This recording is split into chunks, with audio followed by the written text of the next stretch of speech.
하나님 나라의 성벽을 재건하는 그런 사역을 진행하고 있습니다. 느헤미야는 이 외부의 적들의 그 방해를 이겨 나가면서 사역을 진행해 왔습니다. 이스라엘 백성들도 느헤미야와 함께 하면서 자신들에게 있는 그런 상황이나 그런 문제들을 바라보지 않고 이를 이루시는 하나님을 바라보면서 마음을 잘 모아 주었습니다. 함께 모여 기도했고 또 한 손으로 일을 하면서 한 손으로는 병기를 잡고 이렇게 일을 했습니다. 나팔 부는 사람이 항상 대기하고 있어가지고 언제든지 나팔을 불면 다 모일 수 있도록 유사시에 대비를 하도록 했습니다. 하나님께서도 이스라엘 백성들과 함께 하시면서 도와주셨습니다. 처음에는 아닥사스다 왕의 마음을 움직여 주신 일도 있었고 또 느헤미야에게 강한 마음, 또 지혜를 허락해 주셨습니다. 사마리아 그 연합 세력이 더 크게 힘을 모아가지고 공격을 하려고 할 때 그들이 스스로 이제 그것을 멈추도록 만들어 주시기도 했습니다. 그렇게 참 어려운 문제들을 잘 극복하고 성벽을 쌓는 일, 재건하는 일을 진행하고 있는데 오늘 본문에서 또 뜻밖의 문제로 큰 어려움을 맞게 되는 것을 보게 됩니다. 그것은 이제 내부에서 갈등이 일어나게 된 것인데요. 보통 교회는 다른 공동체도 마찬가지겠습니다만은 외부에서 뭔가 공격을 해오면은 내부적으로는 이제 똘똘 뭉치는 그런 힘을 발휘하게 됩니다. 그런데 이제 내부에서 뭔가 문제가 터지면은 삼삼오오 갈라지게 되고 서로 티격태격 싸우는, 그래서 외부의 공격보다도 내부에서 어떤 분란이 생기는 것이 교회에 더 위험한 그런 모습들을 많이 보이게 되는데요. 오늘 이 이스라엘 공동체가 바로 그러한 상황에 직면하게 된 것입니다. 그렇게 생긴 어려움들이 무엇인지 한번 살펴보도록 하겠는데요. 1절에서 보면은 이스라엘 백성들 그 공동체 내부에 문제가 생겨서 백성들이 고통을 당하고 있었고 이에 백성들이 그들의 아내와 함께 크게 부르짖었습니다. 그렇게 유다 사람들을 원망했다고 말씀을 하고 있습니다. 이 부르짖다라는 이 말씀은 이스라엘 백성들이 그 출애굽할 때 애굽에서 바로의 압제로 고통받고 있을 때 그때 하나님께 부르짖었다라고 할 때 그 사용되었던 바로 그 단어입니다. 하나님 앞에 자신들이 어려워하는, 자신들이 당하고 있는 이 고통의 문제를 호소하는 것처럼 그렇게 부르짖었던 것입니다. 아내와 함께 부르짖었다고 하고 있는데요. 지금 이스라엘 백성들이 당하고 있는 이 상황이 이제 경제적인 문제였거든요. 남자들은 자원해서 성벽 공사를 하는 일에 다 동원이 되다 보니까 먹고 사는 문제를 이제 여성들이, 아내들이 다 책임져야 하는 그런 상황 가운데 놓이게 되었습니다. 그러다 보니까 이 여인들의 고통이 이루 말할 수 없게 되었던 거죠. 그렇게 어려움에 처하다 보니까 여자들이 지금 나서서 크게 울부짖고 있는 것입니다. 2절부터 이제 그 어려운 일들이 무엇인지 쭉 나오게 되는데요. 땅이 없는 사람들은 자녀들을 먹일 양식을 구하기 위해서 빚을 졌다고 말씀을 합니다. 또 땅이 있는 사람들은 가뭄과 기근으로 인해서 수확이 적어지게 되자 땅을 저당 잡히고 그렇게 양식을 구했습니다. 또 어떤 사람들은 세금을 내기 위해서 빚을 내기도 했습니다. 당시 바벨론은 부동산에도 세금을 부과하는 그런 정책을 쓰고 있었는데요. 심지어 다리오 왕 같은 경우는 올해의 수확물에 대해서만 세금을 매기는 것이 아니라 작년에 이미 거뒀던 그런 수확물에 대해서도 세금을 매기는 그런 과도한 세금 정책을 펴기도 했다고 합니다. 이런 일로 인해서 백성들의 부담은 정말 이루 말할 수가 없었습니다. 이 먹고 사는 문제를 해결하기 위해서 빚을 져야만 하는, 빚을 낼 수밖에 없는 그런 상황. 그런데 문제는 그 다음입니다. 백성들이 이와 같은 어려움에 빠져 있으면은 이제 어려운 사람들을 서로 돕고 배려하면서 살아야 하는데 그렇게 하지 못했던 거죠. 이스라엘의 부유층들은 서민들의 어려운 형편을 오히려 악용했습니다. 그래서 자신들의 재산을 불려 나갔습니다. 돈을 빌려주면서 과도한 이자를 매겼는데요. 당시 이자는 연 20% 정도 됐다고 합니다. 이것도 사실 굉장히 많은 이자인데 그 이자를 최고 40%에서 60%까지 받는 그런 사람들도 당시에 있었다고 합니다. 그렇지 않아도 이 남자들이 성벽 공사에 동원이 되어서 참 어려운데, 남자들이 있어도 굉장히 어려운 상황인데 남자들이 없는 상황에서 또 이런 일들까지 겹치게 되니까 너무 상황이 어렵게 된 거죠. 그리고 같은 공동체 안에 있는 이 사람들이 이 공동체의 이 원을 더 힘들게 하는 그런 일들이 벌어지고 있었던 것입니다. 그래서 사람들은 자기 땅을 조당 잡히면서 이제 재산을 잃어가게 되었습니다. 심지어 자기 자녀들까지 종으로 파는 일이 생기게 되었습니다. 신명기 28장에서 보면은 자녀들을 이제 다른 민족에게 빼앗기는 것이 이스라엘 백성들에게 내려지는 가장 큰 하나님의 저주 중에 하나라고 언급이 되거든요.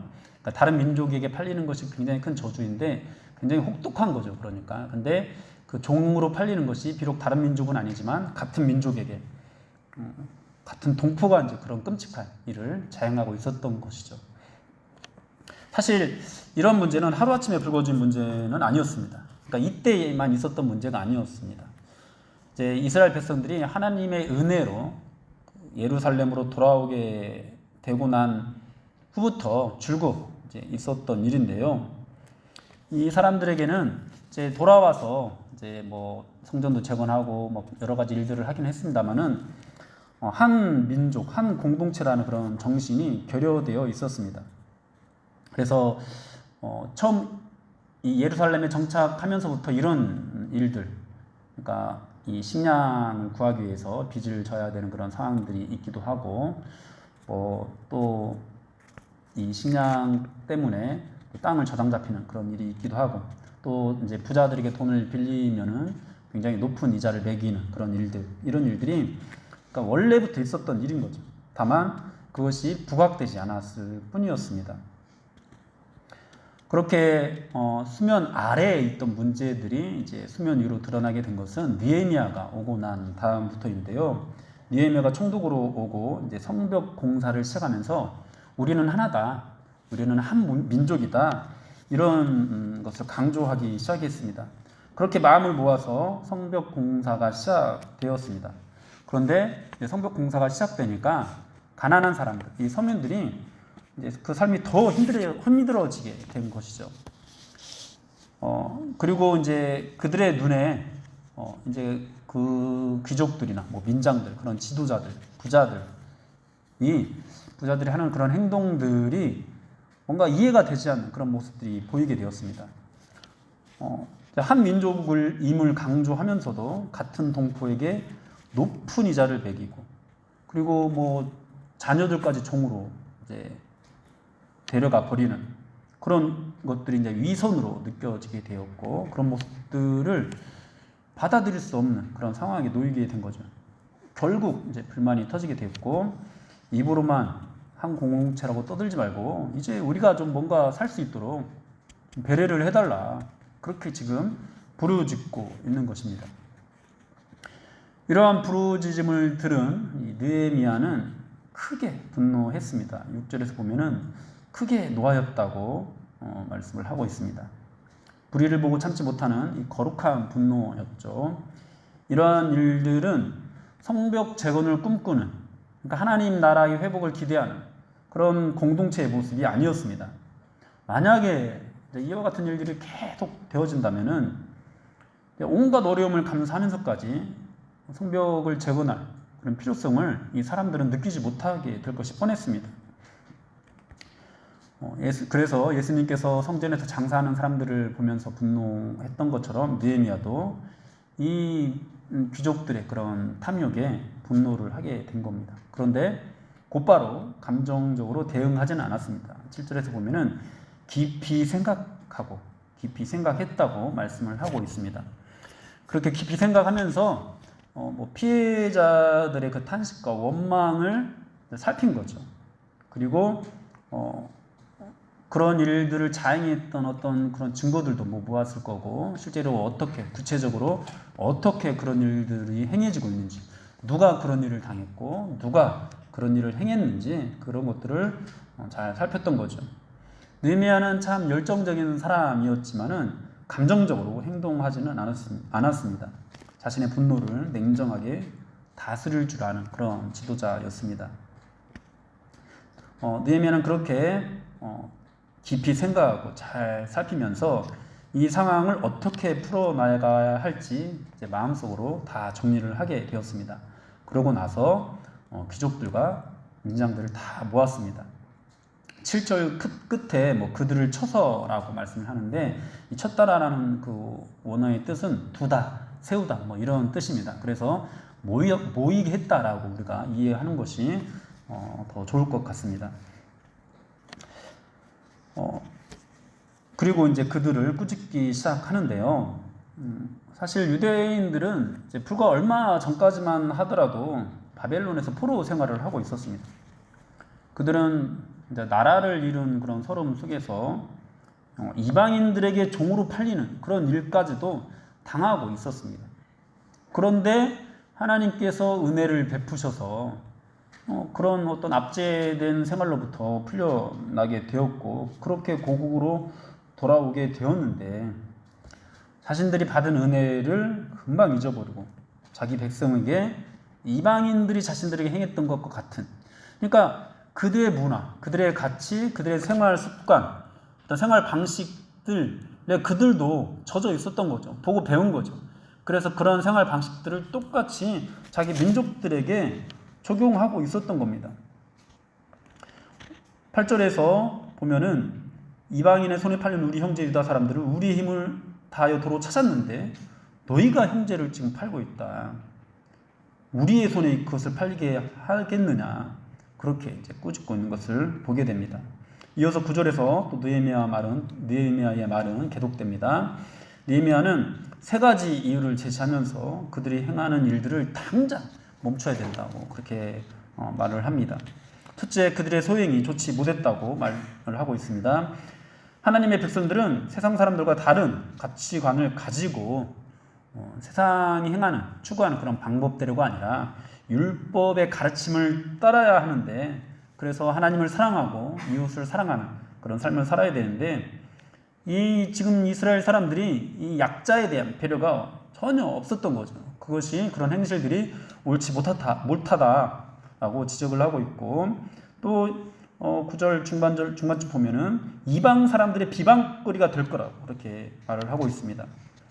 이스라엘 백성들이 아무리 정성을 들여서 성벽을 쌓아 올린다고 해도, 그렇게 뭔가 나라가 회복되는 그런 모습들을 보인다고 해도 이렇게 서로를 압제하는, 서로 그렇게 다른 사람들을 힘들게 하는 그런 일들을 행하면은 그것이 하나님께 영광이 되지 못하고 오히려 이방인들의 그런 조롱거리가 될 것이다. 이렇게 말을 하고 있는 겁니다. 그리고 세 번째로는 그들이 하나님을 경외하지 않는다라는 것이었습니다. 귀족들이 행하는 이 고리대는 사실 하나님을 두려워한다면 절대 행할 수 없는 일이었거든요. 왜냐하면 동포에게 이자를 받는 것은 율법으로도 명백하게 금하고 있었던 일이기 때문입니다. 레위기 25장 35절에서 37절까지 제가 읽어드리겠습니다. 내 형제가 가난하게 되어 빈손으로 내 곁에 있거든 너는 그를 도와 거류민이나 동거인처럼 너와 함께 생활하게 하되 너는 그에게 이자를 받지 말고 내 하나님을 경외하여 내 형제로 너와 함께 생활하게 할 것임즉 너는 그에게 이자를 위하여 돈을 꾸어주지 말고 이익을 위하여 내 양식을 꾸어주지 말라. 이렇게 이자를 받지 말라고, 돈을 빌려주더라도 이자를 받지 말라고 분명하게 말씀을 하고 있습니다. 레위기에서만 말씀을 하고 있는 것이 아니라 출애굽기, 민수기, 신명기에서도 이 이자를 받지 말라는 말씀은 다 하나님께서 명하신 그런 일이었습니다. 그런데 이러한 하나님의 명령을 어기고 지금 이스라엘 백성들, 특히 지도자들이 이자를 받는, 그것도 높은 이자를 받는 일을 행하고 있었던 겁니다. 어려워진 형편을 악용해서 그렇게 평소보다도 더 높게 이자를 받는 일들도 있게 된 것입니다. 느헤미야는 이제 자신을 예로 들면서 더 이상 같은 동포에게 이자를 받지 말라고 말을 하게 되는데요. 그러면서 밭과 포도원과 감난원과 집을 돌려주라고 말을 합니다. 그러자 사람들이 뭐라고 합니까? 12절에서 보면은 우리가 당신의 말씀대로 행하여 돌려보내고 그들에게서 아무것도 요구하지 아니하리이다. 이렇게 대답을 합니다. 굉장히 순종적으로 대답을 하는 것을 보게 됩니다. 아마 이제 느헤미야가 솔선수범하는 그런 지도자였기 때문인 것으로 보입니다. 그리고 하나님께서 또 그들의 마음을 움직여 주신 것도 있었겠죠. 사랑하는 여러분, 이와 같은 이스라엘 공동체의 이 내부의 문제가 오늘날 우리에게 주는 교훈은 무엇일까요? 우리는 이 사람들처럼 고리대를 하지는 않습니다. 다른 사람들에게 돈을 꾸줄 만큼 여유가 있는 사람들이 그렇게 많지도 않을 거고, 또 오늘날 사회가 가까우면 가까울수록 돈 거래는 하면 안 된다. 이런 인식들이 팽배해져 있어가지고 교회 안에서도 서로 돈 거래는 하지 못하도록 가능하면 그렇게 지도를 많이 하죠. 그것은 교회 안에서만 있는 일은 아닙니다. 심지어 공차는 이 동호회에서도 안에서 이 회원들끼리는 절대 돈 거래하지 말라고 그렇게 이제 주의를 시키는 일도 있습니다. 그러니까 고리대를 하는 것들은 왠지 우리의 현실과는 거리가 멀어 보이는데요. 그런데 여러분, 이것이 이제 똑같은 일로 나타나지는 않더라도 이제 경제의 어떤 규모나 어떤 그런 여러 가지 분야가 옛날에는 굉장히 단순했지만 지금은 굉장히 복잡해졌잖아요. 규모도 커지고. 그러니까 똑같은 문제로 나타나지는 않지만은 우리도 어쩌면은 이와 비슷한 일을 행하고 있을 수도 있다라는 것을 우리가 알아야 합니다. 어떤 면에서 그럴까요? 우리가 9절 말씀을 다시 한번 보겠는데요. 9절 말씀은 다 같이 한번 읽어보도록 하겠습니다. 시작. 내가 또 이르기를 너희의 소행이 좋지 못하도다. 우리의 대적 이방 사람의 비방을 생각하고 우리 하나님을 경외하는 가운데 행할 것이 아니냐. 네. 지금 이스라엘 백성들이 저지르고 있는 이 문제의 핵심은 단순히 가난한 사람을 더 가난하게 만드는 그런 문제가 아닙니다. 이것은 하나님의 말씀에 불순종하는 이 불순종의 문제입니다. 겉으로는 이제 성벽을 재건하면서 하나님 나라를 다시 한번 세워보자. 우리가 하나님의 영광을 위해서 일해보자. 이렇게 하고 있는데 실제로 그들의 삶은 전혀 하나님의 뜻을 따르지 않는, 하나님 뜻에 따르지 않고 세상의 이익을 따르고 또 자기 영광을 위하는 그런 삶을 살아가고 있었던 겁니다. 여러분, 바로 그런 모습은 우리들에게서도 얼마든지 나타날 수 있습니다. 오늘날 기독교인들도 뭔가 교회 안에서는 정말 하나님의 영광을 위해서 뭔가 일을 해보고 있나라고 솔선수범하고 나서도 일도 열심히 하고 정말 자신의 어떤 그런 삶들을 내려놓으면서까지 또 어떤 손해를 감수하면서까지 그런 일들을 하지만은 실제 이제 삶의 어떤 문제에 있어서 자기의 삶 속에서 어떤 선택들을 해나갈 때 그 기준이 나의 이익이 항상 우선이 되고 다른 사람이 나 때문에 힘들어지든지 힘들어지지 않든지 그런 것들은 생각하지 않고 내가 이제 우선 잘 되고 보는 그런 어떤 마음들을 쓸 때가 참 많이 있습니다. 그러다 보니까 사실 그런 문제들 때문에 오늘 이 구절에서도 말씀하고 있습니다만은 이방 사람들이 비방한다고 하잖아요. 그러니까 오늘날 교회가 욕을 먹고 있는 것도 이 그리스도인들이 하나님의 영광을 위한다고 하고 또 전도도 한다고 하고 그렇게 많이 하는데 그들의 행동을 보면은 믿지 않는 사람들과 별반 다를 바 없는, 아니 그들이 느끼기에는 믿지 않는 사람들보다 오히려 더 문제가 많은 그런 모습들을 보이고 있는 거죠. 여러분, 바로 오늘 하나님께서 저와 여러분들에게 이 느헤미야 말씀을 통해서 그 부분을 지적하고 있는 겁니다. 그리고요, 우리가 이 성벽을 재건해야 된다. 이 성벽 재건하는 사역 중에 하나로 제가 이제 셀 모임을 계속 예로 들고 있는데, 그런 일들을 해나갈 때 우리에게 닥치는 여러 가지 문제들이 있어요. 이제 외부의 어려움들이 우리에게 참 많이 있을 수 있습니다. 우리를 못하게 막고 방해하고, 그러다 보면 또 우리 안에 부정적인 생각도 생기고, 뭐 이런 일들이 자꾸자꾸 내 삶 속에서 내가 먹고 사는 그런 문제든지 지금 현재 내가 당하고 있는 여러 가지 일들 때문에, 또는 어떤 가족들 중에 믿지 않는 그런 사람들이 있어서 뭐 이런 여러 가지 문제들로 그런 외부의 문제에 부딪히게 되기도 하는데, 그 문제가 있고 난 다음에 반드시 찾아오게 되는 것, 그것은 우리 공동체 구성원들이 말씀대로 살고 있는가를 돌아보게 하신다라는 거예요. 그것을 점검하게 하신다라는 거예요. 그래서 그런 부분을 지적하게 하신다라는 거예요. 당신은 말씀대로 살고 있지 않지 않습니까? 그러면서 뭐 하나님의 영광을 위해서 일을 한다고 하는 겁니까? 이런 문제들이 반드시 나오게 한다라는 거죠. 그런데 여러분, 이런 문제가 불거지면은요, 누가 우리를 교회 못 가게 막고, 막 예수 믿는 것을 방해하고, 이런 어떤 어려움보다 우리가 훨씬 더 극복하기가 힘듭니다. 그래서 이런 문제들이 있을 때 우리가 정말 우리 삶을 잘 돌아보고 속히 바로 잡을 수 있어야 합니다. 지금 생각해 보십시오. 이스라엘 백성들이 포로에서 돌아오고 난 다음에 성전을 회복했잖아요. 예배를 회복했잖아요. 그리고 말씀을 다시 새롭게 다지면서 자기들이 어떤 신앙 회복 운동들을 했잖아요.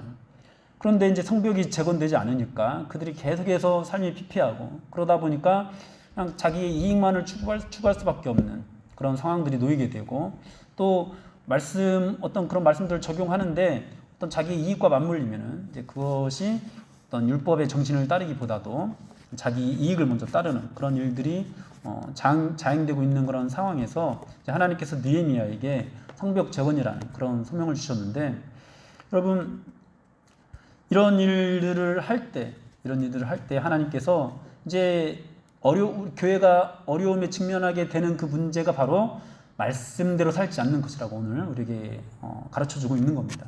그래서 여러분, 오늘날 우리가 이제 성벽 재건을 힘쓰는, 정말 이 성도들이 더욱더 하나가 되고 이 안에서 교제가 더욱더 정말 풍성하게 일어나고, 이런 일들을 할 때 정말 우리가 돌아봐야 될 것은 우리들 한 사람 한 사람이 말씀대로 살고 있는가 라는 것입니다.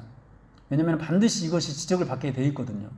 우리가 내부적으로 잘 그렇게 성벽을 쌓아 올려가면서 결속을 하고 하면 이제 그것이 전도 운동으로 이어지게 되잖아요. 전도 운동으로 이어지게 되는데, 전도를 할 때 가장 많이 듣게 되는 말, 예수 믿는 사람 다 똑같더라, 이런 말이 아닐까요? 만약에 그런 말을 우리가 많이 듣게 된다면은 그때 이제 오늘 이 이스라엘 백성들과 느헤미야가 했던 것처럼 정말 우리가 부르짖어야 됩니다. 부르짖어야 됩니다. 말씀대로 살고 있지 못하다라는 것에 대해서 거룩한 분노를 느낄 수 있어야 합니다.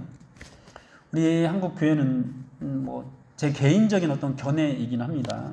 8, 90년대 교회가 이제 부흥을 외치면서 굉장히 무섭게 성장을 했습니다. 많은 부흥회들이 있었고, 부흥회마다 사람들이 몰려들어서 많은 은혜를 받았습니다. 저는 이것이 이제 스룹바벨을 중심으로 이루어졌던 성전 재건이 우리나라에서 이루어진 것이라고 생각을 합니다. 그러면서 90년대 말, 2000년대 초반, 2000년대에 들어오면서 또 교회에서 이제 새롭게 이루어지게 된 사역들이 제자훈련 사역입니다. 그 이전에는 그냥 부흥이 중심이었는데, 이제 성도들이 훈련을 받아야 된다 해가지고 그런 제자훈련을 하는 그런 교회들이 정말 많아지게 되었습니다. 그렇게 또 이제 에스라를 중심으로 이루어졌던 그런 어떤 신앙 회복의 운동들이 일어나게 된 것이죠. 그리고 나서 이제 자연스럽게 이 성벽을 재건하는 사역, 이제 제자훈련이 이루어지면서 자연스럽게 소그룹 모임들도 굉장히 강조가 되게 되었잖아요. 소그룹 모임 안에서 교제하고, 그렇게 주일만 모이는 것이 아니라 평소에도 잘 모일 수 있는 어떤 그런 움직임들이 일어났는데, 그 일을 하기까지 얼마나 많은 사람들의 수고와 헌신이 있었습니까? 우리 나이 드신 분들도 저보다 더 교회에 어떤 그런 일들을 많이 보아 오셨을 거니까 그런 교회 뭐 예배를 회복하고 또 어떤 말씀을 회복하고 이런 일들을 우리 성도님들 하기 위해서 젊었을 때부터 지금까지 얼마나 많은 수고와 노력과 헌신들을 했습니까? 그렇게 이제 우리가 이제 성벽을 더 굳건히 쌓아가는 그런 사역들을 해 나가고 있는 때 이제 교회가 이제 이방인들로부터 믿지 않는 사람들부터 듣게 된 말, 비방받는 그런 말이 되어가고 있는 그런 현실들이 오늘 이 느헤미야가 지적하고 있는 대로 우리 교회가 가고 있지 않나, 이방인들의 비방거리가 될 것이다 라는 대로 그런 생각들을 하게 됩니다. 사랑하는 여러분, 오늘 이 뭐 고리대, 우리는 뭐 고리대 같은 걸 하지 않으니까 그렇게 적용하지 말고 하나님의 뜻대로 살지 않는 이때 당시의 상황들을 우리가 살펴보면서 우리도 그런 여러 가지 경제 문제와 관련돼서 다 굉장히 복잡하게 얽혀있는 그런 경제 문제와 관련돼서 우리가 먹고 사는 문제, 그리고 돈을 버는 문제, 이런 것들을 행함에 있어서 율법을 어기는 어떤 말씀이었던 그런 정신을 어기는 그런 일들을 자행하고 있지는 않은지 한번 돌아볼 수 있었으면 좋겠습니다.